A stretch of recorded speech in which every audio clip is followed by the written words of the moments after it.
नमस्कार मेरे प्यारे साथियों, मैं आप सभी का हार्दिक स्वागत करता हूं मेरे यूट्यूब चैनल क्रैक परीक्षा में। मेरे प्यारे साथियों, आज मैं लेकर आया हूं विज्ञान का दूसरा वीडियो, जो कि पूरी लुसेंट का जीके का निचोड़ है। हम इसमें टोटल 20,000 प्रश्नों का कलेक्शन लेकर आएंगे, जिसमें यह दूसरा वीडियो है, जो कि सभी प्रतियोगी परीक्षा में बार बार रिपीट होने वाले प्रश्न हैं, जो कि आरआरबी एनटीपीसी में, आरआरबी ग्रुप डी में, पटवारी में, नेवी में, एनडीए में, लेखपाल में इत्यादि परीक्षाओं में बार बार ये रिपीट होने वाले प्रश्न हैं और बहुत ही इम्पोर्टेंट प्रश्न हैं। चलते हैं हम प्रश्न की तरफ। पेट अथवा शरीर के अन्य आंतरिक अंगों के अन्वेषण के लिए प्रयुक्त तकनीकी एंडोस्कोपी किस पर आधारित है? मतलब कि पेट के अंदर या शरीर के अंदर जितने आंतरिक अंग हैं उनकी जांच करने के लिए जो एंडोस्कोपी एक टेक्निक है वो किस पर आधारित है? पूर्ण आंतरिक परिवर्तन पर या फिर परावर्तन पर, फिर अपवर्तन पर? तो हमारा जो आंसर हो जाएगा वो पूर्ण आंतरिक परावर्तन परिघटना पे। अब हम चलते हैं, आपको दिखाते हैं कि देखिए, ये होती है आपका एंडोस्कोपी। ये एंडोस्कोपी ये होती है आपका फाइबर। ये जो है फाइबर है, मुंह से होते हुए ये स्टमक में चली जाती है। तो स्टमक में ये क्या करती हैं, ढेर सारी फ़ोटो खींचती हैं, ढेर सारी इमेजेस लेती हैं। जो पार्ट आपका डैमेज होता है या फिर जो भी आपके पिक्चर लेना होता है, जिस भी भाग का, जिस भी अंग का शरीर के अंदर की, वो यही एंडोस्कोपी के माध्यम से लिया जाता है। तो ये टोटल इंटरनल रिफ्लेक्शन या फिर पूर्ण आंतरिक परावर्तन पर आधारित होता है। मेरे प्यारे दोस्तों, इसमें मैं ये बताना चाहता हूँ, देखिए ये एंडोस्कोपी है आपका, ये आपका लग जाएगा, ये आपका एंडोस्कोपी रहेगा इस तरीके से।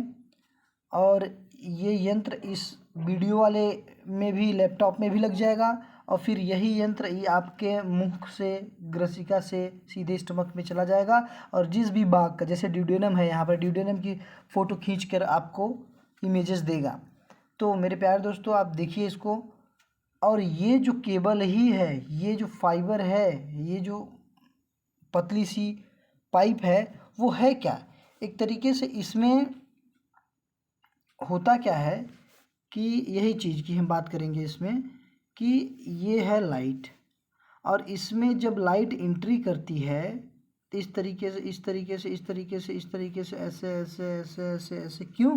क्योंकि इसमें पूर्ण आंतरिक परावर्तन होता है। ये फाइबर होती हैं, ये फाइबर होती हैं, और इसमें इस तरीके से होता है कि इसमें लाइट अंदर, इसमें रिफ्लेक्ट के इस पे फिर टकराएंगे, इसमें अंदर, फिर अंदर, फिर अंदर, फिर अंदर, टोटल इंटरनल रिफ्लेक्शन होती है, प्रोसेस होती है। तो इसी प्रकार से ये हमारा ट्रांसमिट करते हुए जो इमेजेस होती हैं, इमेजेस को लेकर फिर आपको वीडियो में दिखाती हैं। तो हमारा जो करेक्ट आंसर हो जाएगा वो क्या हो जाएगा? पूर्ण आंतरिक परावर्तन की परिघटना पर आधारित है। तो हमारा जो करेक्ट आंसर हो जाएगा वो है पूर्ण आंतरिक परावर्तन पर। अब हम चलते हैं अगले क्वेश्चन की तरफ चलते हैं। जो हमारा अगला क्वेश्चन है, डायोप्टर किसकी इकाई है? डायोप्टर किसकी इकाई है? यह लेंस की क्षमता की इकाई है।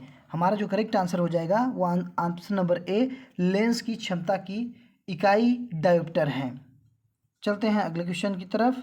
हमारा जो अगला क्वेश्चन है, कौन सा यंत्र समुद्र के स्तर से ऊपर की वस्तुओं को देखने के लिए पनडुब्बी में प्रयोग किया जाता है?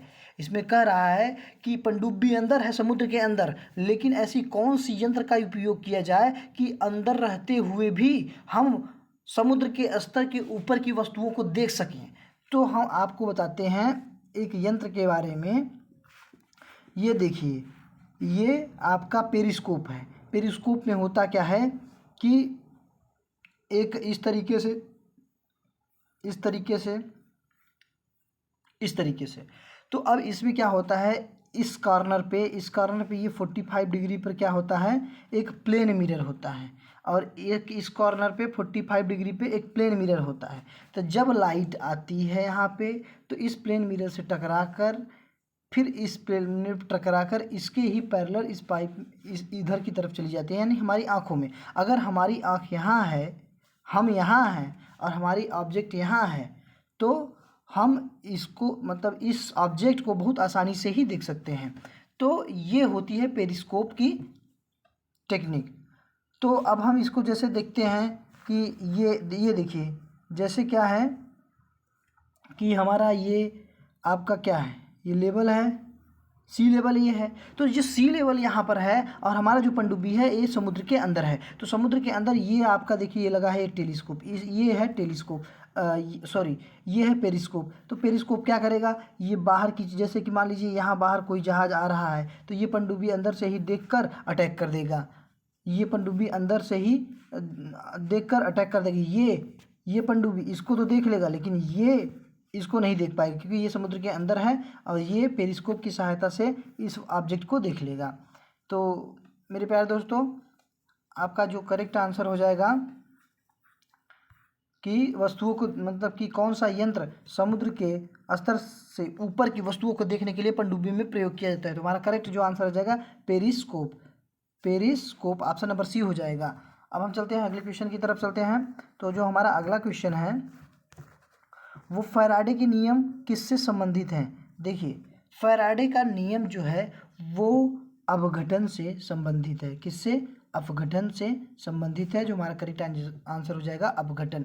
देखिए उसमें होता क्या है कि फैराडे ने मतलब फैराडे जी ने एक नियम बताया था कि जैसे ये केमिकल, ये मान लीजिए इसमें है केमिकल, यहाँ पर एक इलेक्ट्रोड है और इस केमिकल में मतलब इस रसायन में अगर हम करंट धारा प्रवाह करते हैं तो इस इलेक्ट्रोड पे जितना ज़्यादा अवक्षेप जमा होगा, जितना ज़्यादा इस पर जमाव होगा वो डायरेक्टली प्रोपोर्शनल होता है करंट के। किसके, डायरेक्टली प्रोपोर्शनल होता है करंट के। मतलब जितना ज़्यादा करंट उतना ज़्यादा इस पर इलेक्ट्रोड पे अवक्षेप या फिर जमाव होगा। तो यानी कि अपघटन होने के बाद जमाव होता है। तो फैराडे के नियम क्या कहता है, फैराडे के नियम संबंधित है अपघटन से। अब हम चलते हैं अगले क्वेश्चन की तरफ। विद्युत मरकरी लैंप में क्या रहता है। तो विद्युत मरकरी लैंप में कम दाब पर पारा भरा रहता है। कम दाब पर पारा यानी कि मरकरी भरी रहती है। पारा यानी कि मरकरी भरी रहती है विद्युत मरकरी लैंप में कम दाब पर, यानी कि लो प्रेशर पर मरकरी वेपर भरा जाता है। मरकरी वेपर भरा जाता है। और दोस्तों आप लोग जानते होंगे कि पारा यानी कि मरकरी मतलब कि ये लिक्विड होती हैं। ये ऐसी मेटल धातु होती हैं कि जो कि लिक्विड फॉर्म में पाई जाती हैं। अब हम चलते हैं अगले क्वेश्चन की तरफ। हमारा जो अगला क्वेश्चन है, बिजली के पंखे की गति बदलने के लिए प्रयुक्त साधन क्या है। तो प्रयुक्त साधन क्या है, तो हमारा जो करेक्ट आंसर हो जाएगा मतलब कम तेज करने के लिए उसकी गति कम की जाए फिर तेज की जाए तो किससे की जाती है। तो ये तो बहुत ही अच्छा क्वेश्चन है और सबके घरों में लगभग पाया जाता है। ये क्या है, रेगुलेटर। रेगुलेटर से हम बिजली के पंखों की गति को कम या तेज भी कर सकते हैं। तो हमारा करेक्ट आंसर हो जाएगा रेगुलेटर, बी ऑप्शन। अब हम चलते हैं अगले क्वेश्चन की तरफ।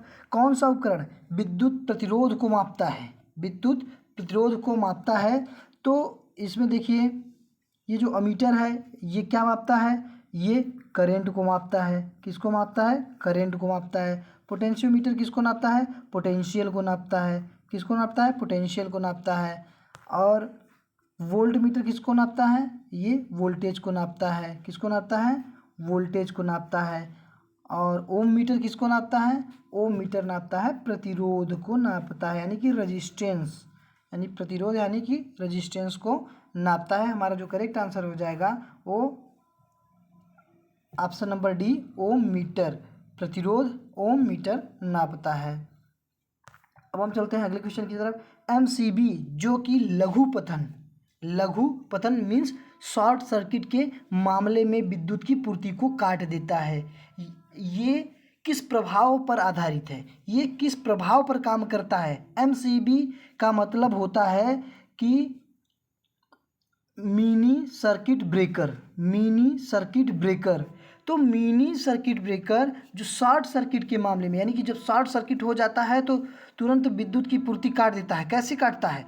क्योंकि इसमें जो मतलब कि ये जो आधारित होता है, मतलब अब देखते हैं, हम आपको बताते हैं जो मिनी सर्किट ब्रेकर होता है। देखिए ये जो होता है ये क्या होता है, ये एमसीबी होता है, मिनी सर्किट ब्रेकर होता है।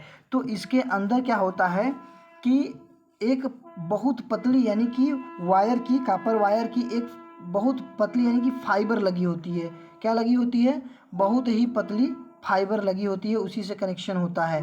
जब लाइट मतलब शॉर्ट सर्किट होता है, तो शॉर्ट सर्किट होता है तो क्या होता है, ये जो वायर होता है वो गर्म हो जाता है, और गर्म हो जाता है तो ये क्या हो जाता है, पिघल जाता है। जब पिघल जाता है यानी कि मेल्ट हो जाता है, तो जब मेल्ट हो जाता है तो इसमें ये मेल्ट होकर या क्या हो जाती है, अलग हो जाती है।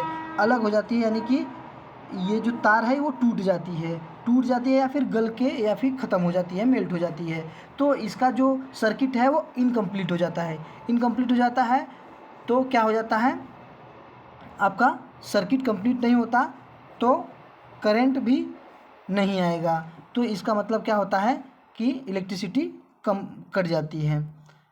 तो वही कह रहा है कि एमसीबी जो लघु यानी शॉर्ट सर्किट के मामले में विद्युत की पूर्ति को काट देता है, वही कह रहा है कि इलेक्ट्रिसिटी को काट देता है। तो ये किस पर आधारित है? इसका मतलब क्या कि भाई लाइट आती शॉर्ट सर्किट होती है तो टेम्परेचर बढ़ जाता है और वो पतली वायर होती है तो गल जाती है। तो यानी कि कह रहा है कि करंट के तापन प्रभाव पे। तो हमारा जो करेक्ट आंसर हो जाएगा वो हो जाएगा कि करंट के तापन प्रभाव पर। हमारा करेक्ट आंसर हो जाएगा डी ऑप्शन। अब हम चलते हैं अगले क्वेश्चन की तरफ कि 1 किलो वाट घंटा का मान कितना होता है। तो 1 किलो वाट घंटा का मान कितना होता है? देखिए 1 किलो वाट मतलब किलो वाट घंटा। तो किलो को हम बदलेंगे, देखिए किस तरीके से होता है। किलो को 1 किलो को 1000, वाट को वाट ही में रहने देते हैं, इसको बदलते हैं सेकंड में, घंटा को तो 3600 तो कुल मिलाकर क्या हो जाएगा, तो जो हमारा करेक्ट आंसर हो जाएगा ये वाट में आ जाएगा। तो हमारा जो आंसर हो जाएगा वो हो जाएगा ऑप्शन नंबर ए हो जाएगा। ऑप्शन नंबर ए हो जाएगा 3600 गुणे 1000 जूल, और या फिर 3.6 इंटू 10⁻6 जूल। कितना? 3.6 इंटू 10⁻6 जूल हमारा जो करेक्ट आंसर हो जाएगा। आपको कन्वर्ट करके हम बता दिए कि किस प्रकार से, कि किलो वाट और घंटा, किलो को भी हम लोग बदल देंगे और वाट को वाट ही रहने दीजिए, और जो घंटा है घंटा को भी हम लोग क्या करते हैं, बदल देते हैं। किस में बदल देते हैं? आपको सेकेंड में बदल देते हैं। तो 3.6 इंटू 10⁻6 जूल आती है। अब हम चलते हैं अगले क्वेश्चन की तरफ। यदि किसी प्रतिरोधक तार को लंबा किया जाए तो उसका जो प्रतिरोध होता है वो क्या होता है, बढ़ जाता है। क्या होता है? बढ़ जाता है। हमारे करेक्ट आंसर है ए ऑप्शन, क्योंकि जो रेजिस्टेंस होता है वो डायरेक्टली प्रोपोर्शनल होता है लंबाई की, और इन्वर्सली प्रोपोर्शनल होता है एरिया के। यानी कि उसका जो क्रॉस सेक्शन एरिया है उसके अपोजिट डायरेक्शन। इसका मतलब अगर तार लंबा है तो उसका प्रतिरोध बढ़ेगा, अगर तार मोटा है तो उसका प्रतिरोध घटेगा। तो इसमें पूछ रहा है कि तार की लंबाई अगर ज़्यादा कर दिया जाए तो उसका प्रतिरोध बढ़ेगा ही बढ़ेगा। इसमें उसकी मोटाई के बारे में कुछ बात नहीं किया है। अब हम चलते हैं अगले क्वेश्चन की तरफ। डायनमो एक मशीन है जिसका काम क्या होता है? डायनमो एक मशीन है जिसका काम होता है कि यांत्रिक ऊर्जा को विद्युत ऊर्जा में परिवर्तित करता है। जैसे हम लोग देखते हैं जनरेटर, जो विवाह शादी में क्या होता है कि विवाह शादी में हम लोग जनरेटर चलाकर क्या करते हैं, इलेक्ट्रिसिटी पैदा करते हैं। तो देखिए उसमें आप लोग देखे होंगे कि उसमें डीजल डाला जाता है। तो जो डीजल डाला जाता है वो केवल इसीलिए डाला जाता है कि उसे उसका मतलब उसे घुमा सकें हम। मैकेनिकल मतलब कि एक तरीके से डीजल का बस काम है कि उसको घुमाना।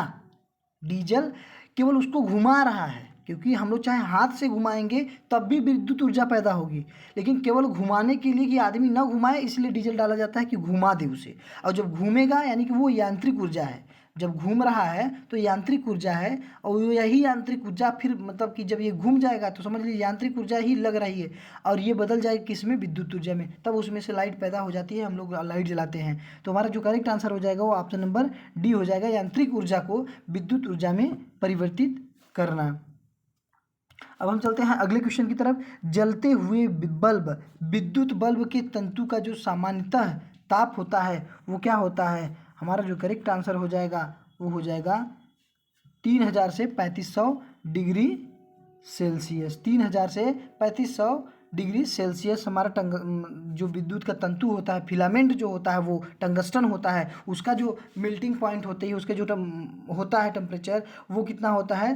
3000 से 3500 डिग्री सेल्सियस होता है। करेक्ट आंसर हो गया हमारा डी। अब चलते हैं अगले क्वेश्चन की तरफ। प्रत्यावर्ती धारा को दिष्ट धारा में परिवर्तित करने वाली युक्ति को क्या कहते हैं? यानी कि अल्टरनेटिव करंट को डायरेक्ट करंट में परिवर्तित करने के लिए, कन्वर्ट करने के लिए कौन सी युक्ति का प्रयोग करते हैं? तो हमारा जो करेक्ट आंसर हो जाएगा वो हो जाएगा रेक्टिफायर। रेक्टिफायर ही एसी को डीसी में बदलता है। किसमें? एसी को डीसी में बदलता है। एसी को डीसी में बदलता है रेक्टिफायर। अब देखते हैं कि रेक्टिफायर इस तरीके से कि ये देखिए बहुत प्रकार के रेक्टिफायर हैं। देखिए यहाँ पर रेक्टिफायर, इतने प्रकार के रेक्टिफायर हम आपको दिखा रहे हैं। ये रेक्टिफायर है, ये रेक्टिफायर है, ये देखिए अलग अलग प्रकार की ज़रूरत होती है, अलग अलग प्रकार की रेक्टिफायर होती हैं। अलग अलग प्रकार की ज़रूरत होती है, अलग अलग प्रकार की रेक्टिफायर होती हैं। अब हम चलते हैं अगले क्वेश्चन की तरफ चलते हैं कि व्हीटस्टोन ब्रिज से क्या मापा जाता है? देखिए व्हीटस्टोन ब्रिज एक तरीके से क्या होता है? एक तरीके से व्हीटस्टोन ब्रिज क्या होता है? एक सर्किट होती है जिसमें बहुत अलग अलग क्या रहता है कि आपका रजिस्टेंस लगा रहता है। आपका रजिस्टर लगा, देखिए ये जो है ये भी रजिस्टर है, ये भी रजिस्टर है, ये भी रजिस्टर है, ये भी रजिस्टर है। तो हम बात क्या करना चाहते हैं कि व्हीटस्टोन ब्रिज एक सर्किट है जिसमें एक अननोन यानी कि अज्ञात आपका रजिस्टर रहेगा, प्रतिरोधक रहेगा। उसी अज्ञात प्रतिरोधक का हम प्रतिरोध ज्ञात करते हैं, यानी कि अज्ञात रजिस्टर का हम रजिस्टेंस ज्ञात करते हैं। तो ये जो बन जाती है आपकी सर्किट, तो इसे व्हीटस्टोन ब्रिज के नाम से जाना जाता है। व्हीटस्टोन ब्रिज के नाम से जाना जाता है। तो अब इसी में इसका मतलब ये व्हीटस्टोन ब्रिज किस लिए है? तो हमारा रजिस्टेंस ज्ञात करने के लिए। किसके लिए है? रजिस्टेंस ज्ञात करने के लिए। तो जो हमारा जो करेक्ट आंसर हो जाएगा, व्हीटस्टोन ब्रिज से क्या मापा जाता है, तो हमारा जो करेक्ट आंसर हो जाएगा वो प्रतिरोध हो जाएगा, रजिस्टेंस हो जाएगा। अब हम चलते हैं अगले क्वेश्चन की तरफ चलते हैं। जो हमारा अगला क्वेश्चन है, सूर्य की किरणों की तीव्रता मापने वाले उपकरणों को क्या कहते हैं? यानी कि सूर्य की किरणों की तीव्रता मापने वाले उपकरणों को क्या कहते हैं? अब हम चलते हैं ऑप्शन की तरफ। तो सूर्य की किरणों की तीव्रता को मापने वाले उपकरण को क्या कहते हैं? एक्टियोमीटर। क्या कहते हैं? एक्टियोमीटर। हमारा जो करेक्ट आंसर हो जाएगा वो सी हो जाएगा, एक्टियोमीटर। अब हम आप बात करते हैं ऑप्शंस की। तो बैरोमीटर क्या करता है? ये एयर प्रेशर को मापता है, ये वायुदाब को मापता है, एयर प्रेशर को मापता है। एनीमोमीटर क्या होता है? ये विंड स्पीड को मापता है, हवा की चाल को मापता है। ये विंड स्पीड को मापता है, हवा की चाल को मापता है। अब हम चलते हैं अगले ऑप्शन की तरफ। ओडोमीटर क्या होता है? तो देखिए हम ओडोमीटर की बात करते हैं। तो ओडोमीटर क्या होता है? ये डिस्टेंस मेजर करता है, चली गई दूरी को नापना ही ओडोमीटर का काम होता है। जैसे बाइक में हो गया कि ओडोमीटर लगा होता है, तो बाइक में, और अगर साइकिल में लगा सकते हैं आप ओडोमीटर, तो साइकिल की मतलब कितनी दूरी चली वो आपको नापी, यानी कि चली गई दूरी को ही ये ओडोमीटर नापता है।